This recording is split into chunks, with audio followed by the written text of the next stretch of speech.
It started as one of those harmless dinners you expect to end with laughter and wine-stained lips. We'd been invited by friends, couples we'd known for years, to celebrate a promotion. The restaurant was warm, the lighting dim, and the air filled with that familiar mix of comfort and expectation. My husband, Ethan, sat beside me, calm and composed as always, listening to the chatter while swirling his drink with that patient half-smile I'd come to know so well. I don't remember why I said it. Maybe it was the wine. Maybe it was the ease of old friends and the kind of laughter that makes you forget where your boundaries are. Someone asked about first loves, those naive teenage romances we all laugh about in hindsight. And before I could think, I blurted something about my ex always knowing how to make me laugh even when I was furious at him. It was meant as a joke, light, playful. But the table went silent for a second too long. Ethan's eyes lifted toward me. Not angry, not shocked, just still. Everyone around the table looked at him, waiting for his reaction. I tried to laugh it off, brushing my hair behind my ear, saying, "Oh, come on, it's been years. I was just a kid." But the damage was already done. I felt it like a crack spreading quietly through glass. He didn't say anything at first.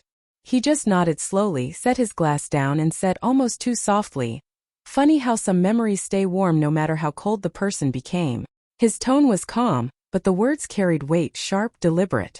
The kind that leaves a sting even in silence. I could feel my chest tighten.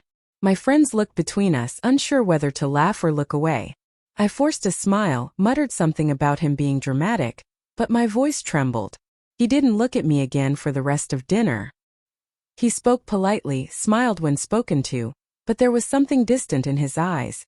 A quiet withdrawal, like he'd stepped out of reach and closed the door behind him. When we got home, he didn't speak. He hung his coat, loosened his tie, and went straight to the study.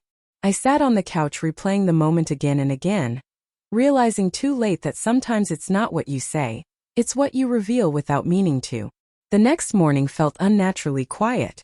Ethan woke up before me, which wasn't unusual, but the way he moved, measured, distant, told me he was still somewhere in that silence from last night.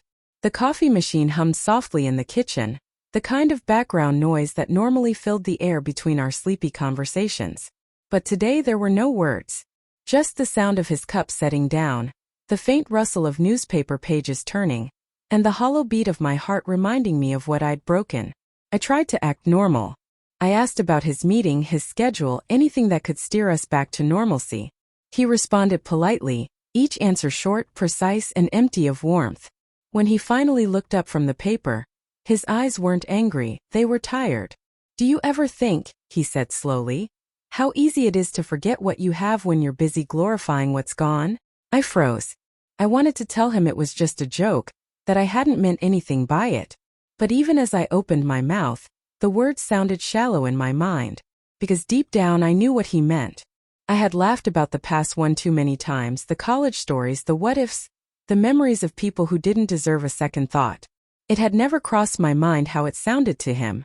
Later that day, I stood by the window watching him drive away, realizing how fragile trust becomes when bruised by carelessness. For years, Ethan had loved me with a quiet devotion, the kind that never needed grand gestures or constant reassurance. But last night I'd chipped away at that calm. I had turned a moment of pride into a moment of humiliation. That evening I decided to make things right. I cooked his favorite dinner, set the table with candles, the kind of effort I used to make when everything was new. But when he walked in, his expression didn't change. He looked at the setup, then at me and said, "You don't need to perform, Lily. I just want honesty. Not a dinner made to erase guilt." His words cut through me like a quiet verdict. He wasn't angry. He was disappointed. And disappointment from a man like Ethan, who rarely spoke in anger, carried more weight than shouting ever could. I watched him eat in silence, feeling every second stretch like a confession. I didn't know it then, but that night was the start of a distance that would take months to close, if it ever could. Days turned into weeks, and though Ethan never brought up that dinner again, his silence lingered like a shadow in every room. He wasn't cruel or cold, just indifferent. He still came home on time, still asked about my day, but his eyes no longer softened when they met mine. Every gesture felt polite, not intimate, measured, not natural. And I couldn't blame him. That one careless joke had done something I never intended. It had made him question if he was still enough for me. One Friday night, our friends invited us over again. I almost said no, afraid of reopening the wound. But Ethan surprised me by agreeing. "It'll be good to go out," he said simply. His tone was unreadable. The evening began smoothly. Everyone was cheerful, sharing stories, laughter bouncing around the table. I thought maybe we were moving past it. Until someone, trying to be funny, joked, "Lily, no past stories this time, okay?" The table erupted in laughter. I forced a smile, cheeks burning, but before I could reply, Ethan's voice cut through the noise. He didn't raise his voice. He didn't even sound upset. He just looked at me and said, "Don't worry, she doesn't need to talk about the past anymore. She's finally living in it." The laughter stopped instantly.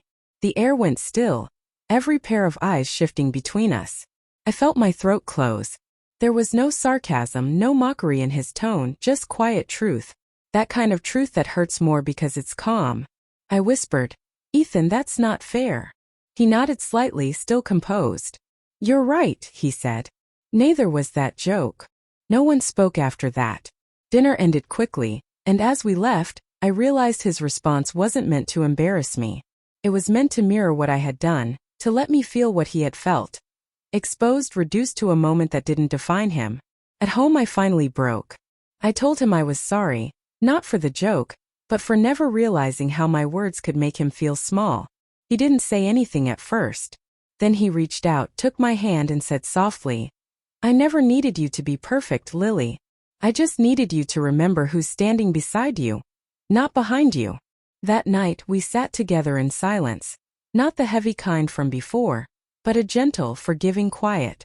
I learned something in that moment. Sometimes love isn't lost through betrayal or lies.